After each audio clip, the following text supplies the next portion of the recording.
আসসালামু আলাইকুম। আশা করি আল্লাহর রহমতে সবাই ভালো আছেন। আজকের ভিডিওতে আমি দিনদার নারীর কয়েকটি বৈশিষ্ট্য বর্ণনা করব। এগুলো যদি আপনার সাথে মিলে যায় তাহলে বুঝে নেবেন আল্লাহ তাআলা আপনার উপর খুবই সন্তুষ্ট আছেন। আর যদি এই বৈশিষ্ট্যগুলো আপনার বা আপনার জানা কোনো মহিলার সাথে না মিলে তাহলে ঘাবড়ানোর কিছু নেই, এখনও সময় আছে নিজেকে সংশোধন করে আল্লাহর পথে ফিরে আসার। আল্লাহ রহমানের রহিম, ক্ষমা চাইলেই আল্লাহ সকল গুনাহ মাফ করে দেন। একদিনে না হলেও বারবার চেষ্টা করলেই নিজেকে সংশোধন করা যায়। আর আরেকটি প্রয়োজনীয় জিনিস যে আল্লাহর কাছে তৌফিক চাওয়া। আল্লাহর কাছে দ্বীনের পথে চলার তৌফিক চাওয়া আমাদের জন্য খুবই প্রয়োজন। তাহলে এবার বলি দিনদার নারীর কিছু গুণাবলী। পৃথিবীর সমস্ত কিছুর উপরে ঈমান, আকীদা ও দিনদারিকে প্রাধান্য দেওয়া। আল্লাহ এবং তার রাসূল সাল্লাল্লাহু আলাইহি ওয়াসাল্লামকে সীমাহীন ভালোবাসা। স্বামীকে অধিক ভালোবাসা। রূপ লাবণ্যের অহংকার না করা। বংশের অহংকার না করা। অধিক সম্পদশালী তথা ধনাঢ্যতার অহংকার না করা। সতী ও চরিত্রবতী হওয়া। সতী ও চরিত্রবতী হওয়া মানে এটা নয় যে আপনি জীবনে কোনো ভুলই করবেন না।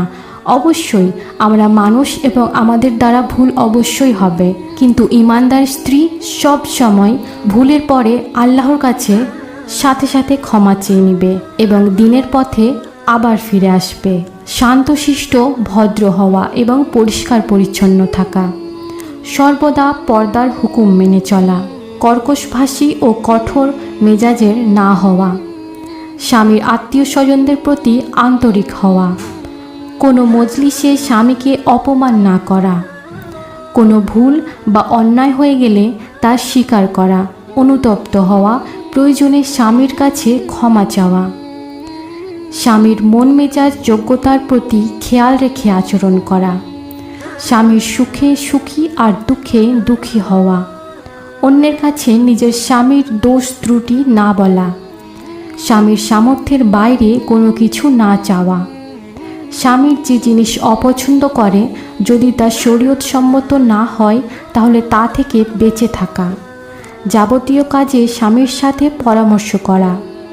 স্বামীর অনুপস্থিতিতে স্বীয় লজ্জাস্থানকে হেফাজত করা। এর দোষ ত্রুটি কাউকে না বলা। গীবত, চগলখড়ি, মিথ্যা কথা বলা, কাউকে অপবাদ দেওয়া এবং পরনিন্দা থেকে বেঁচে থাকা। স্বামীর মাল সম্পদের হেফাজত করা। নিজের সন্তানদের ইসলামের চাহিদা অনুযায়ী গড়ে তোলা। নিজ সন্তানদের ইসলামের শিক্ষা দেওয়া। সারা জীবন ইসলামের উপর থাকা, মৃত্যুর আগে মুহূর্ত পর্যন্ত। আমি আমার ক্ষুদ্র জ্ঞান থেকে দিনদার নারীর এই 25টি গুণাবলী উল্লেখ করলাম। এছাড়াও আরও অনেক অনেক গুণাবলী আছে যেগুলো হয়তো আমি এই ভিডিওতে তুলে ধরতে পারিনি। ভুল থাকলে, কোথাও কোনো পয়েন্টে ভুল থাকলে আমাকে কমেন্টে অবশ্যই জানাবেন। আল্লাহ তাআলা আমাদের সকলকে খাঁটি মুমিন হওয়ার তৌফিক দান করুন। আমিন।